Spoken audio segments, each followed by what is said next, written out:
on and talk about the massive gold haul that has now been reported and where the gold over worth 100 crores that has been recovered from a flat in Gujarat's Ahmedabad. In a coordinated effort, the officials of the Directorate of Revenue Intelligence and Gujarat's Anti-Terrorism Squad raided a residential flat in Paldi and found nearly 87.92 kgs of gold bars worth over 80 crores. Now, these gold bars had foreign markings indicating that they were smuggled into the country. Upon a thorough search, the officials also unearthed close to 20 kgs of gold jewelry studded with diamonds and precious stones. Adding to this, expensive luxury foreign watches along with 1.37 crores in cash that was also recovered. The valuation of all the items is said to be over 100 crores. Now, the raid that was conducted based on a tip-off by the Gujarat ATS. आज से लगभग 3-4 दिन पहले ATS के DYSP Shri SL Chaudhary को एक information मिली थी कि पालड़ी के एक फ्लैट के अंदर विदेशों से स्मगल करके लाया हुआ सोने का जत्था रखा गया है। ये इन्फॉर्मेशन को जब human surveillance and technical surveillance के मार्फत डेवलप किया गया तो इस इन्फॉर्मेशन में थोड़ी सच्चाई प्रतीत हुई। इस स्टेज पे इस इन्फॉर्मेशन को डीआरआई के साथ शेयर किया गया। पूरी झड़ती के दरमियान इस घर से लगभग 87.920 KG gold bars, 19.663 KG jewellery, ऐसे टोटल 107.583 केजी गोल्ड या ज्वेलरी के फॉर्म में मिला है। साथ में 11 लग्जरी वॉचेज वहां से रिकवर हुई है और साथ में 1.37 करोड़ कैश भी वहां से रिकवर हुआ है।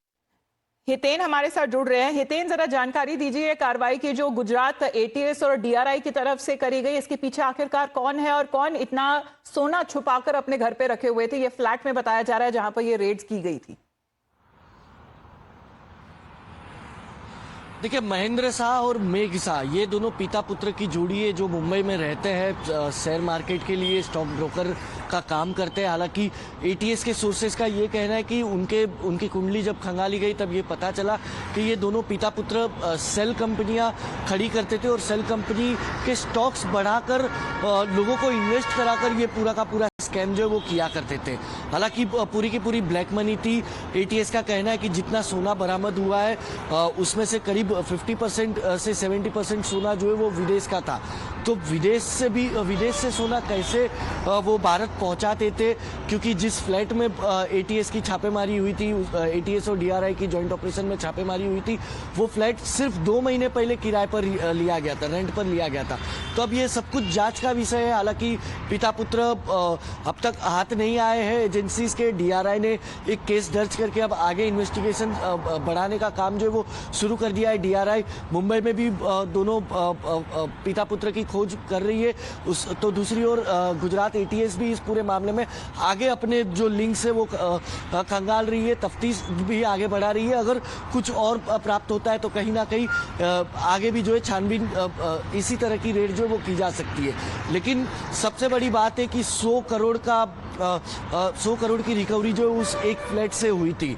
तो 100 करोड़ का माल उस एक फ्लैट में आया कैसे?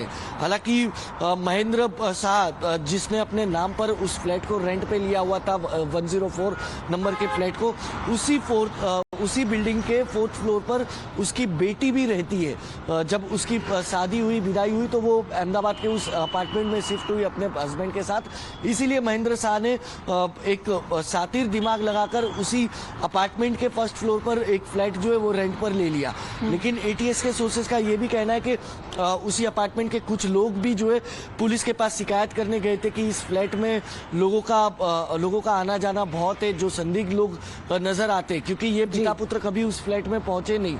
अलग ही लोगों से वो सोना हो या कैश हो, वो सब कुछ उस फ्लैट में रखवाते थे।